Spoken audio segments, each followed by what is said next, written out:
In today's video, we are going to cover how to set up a Gantt chart in monday.com.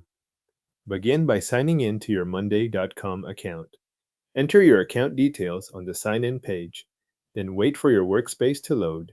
If you use more than one account or workspace, make sure you are in the correct one before moving on, since the Gantt view will be added to the board you open next. Once you are inside monday.com, open the board where you want to use a Gantt chart.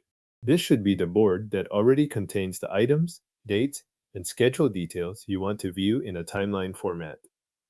If you are coming from the home screen or a workspace overview, select the board from the left side navigation or from your recent items until the board opens on screen.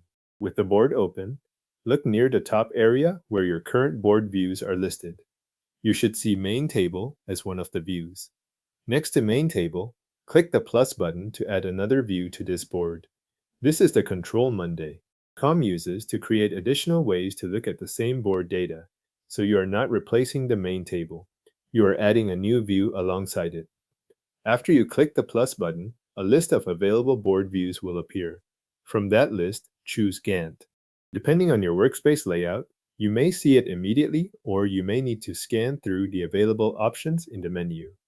Select Gantt when you find it, and monday.com will begin creating that view for the board. After a brief moment, monday.com will open the new Gantt view automatically. At this point, you will be looking at your board information displayed on a timeline. Tasks or items from the board will appear according to their dates, giving you a schedule-based view of the work on that board. If the page takes a moment to load, wait until the chart is fully visible before making any adjustments. If you want to refine how the schedule is displayed, use the timeline controls in the Gantt view.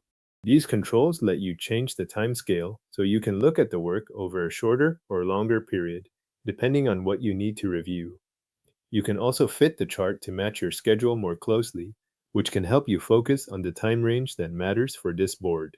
Those adjustments are optional, so if the default layout already shows the timeline the way you want, you can leave it as it is. If not, make small changes with the timeline controls until the view matches the date range and level of detail you want on screen. Your monday.com board now has a Gantt view set up and ready to use.